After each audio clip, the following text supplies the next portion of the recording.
مبارک ثانی کیس کے اندر جسٹس فائد عیسیٰ صاحب کے کومنٹس کے بعد قادیانیوں کے لیے ایک نئی راہ کھل گئی، جس راستے کے ذریعے وہ دوبارہ مسلمانوں کے ایمان سے کھلواڑ کرنا چاہتے تھے۔ حضرات گرامی قدر، مسلمانوں نے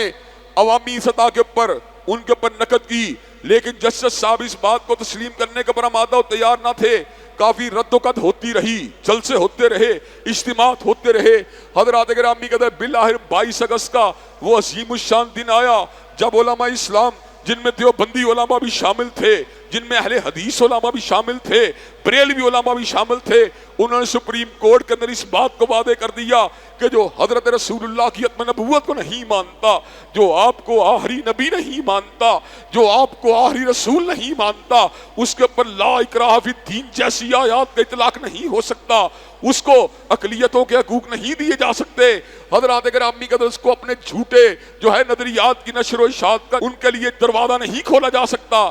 اور ڈکیتوں، چوروں، شرابیوں، زانیوں کے جیسے گروہ کو کیا کبھی اقلیت کا درجہ دیا جا سکتا ہے؟ فساد برپا کرنے والے اس گروہ کو اقلیت کا درجہ بھی حقیقت میں نہیں دینا چاہیے تھا، لیکن امت مسلمہ کے وسیع تر مفاد کے لیے یا مصالح مرسلہ کو مد نظر رکھتے ہوئے حضرات گرامی قدر امت کی مصلحت کی خاطر اور امت کو کلیش سے بچانے کی خاطر اور داخلی تصادم سے بچانے کی خاطر جو ان کو غیر مسلم اقلیت کے حوالے سے کمپرومائز کیا گیا، اس کا مطلب یہ نہیں تھا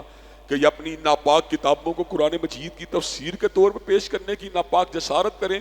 حضرات گرامی قدر، قاضی فائد عیسیٰ صاحب نے حضرت مولانا فضل الرحمان اور اسی طرح حضرت مولانا تقی عثمانی صاحب اور میر ساجد صاحب کے وکیل اور دیگر جو تھے، خالد مسعود سندھی صاحب جو مرکزی مسلم لیگ کے صدر ہیں، اور دیگر وکلاء کی سفارشات کو تسلیم کرتے ہوئے ان پیراگرافوں کو حذف کر دیا اور حذف کیے ہوئے پیراگرافز کے بارے میں اس بات کو لکھ لیا اب ان کو لیٹر آن کسی کیس کے اندر حوالے کے طور پر پیش نہیں کیا جا سکتا۔ حضرات گرامی قدر، گو الیکٹورل پولیٹکس کے اندر اور انتخابی سیاست کے اندر سیاسی جماعتیں کئی مرتبہ مذہبی جماعتوں کو سرمایے کے زور کے اوپر، پراپگنڈے کے زور کے اوپر، وسیع تعلقات کے زور کے اوپر دبا دیتی ہے، لیکن کل پھر ایک مرتبہ 22 اگست کے دن اس بات کو ثابت کر دیا گیا کہ پاکستان نظریہ اسلام کے اوپر بنا تھا، نظریہ اسلام کے اوپر برقرار ہے، اور انشاءاللہ جب تک باقی رہے گا اسلامی دفاعات کی حفاظت کرتا رہے گا۔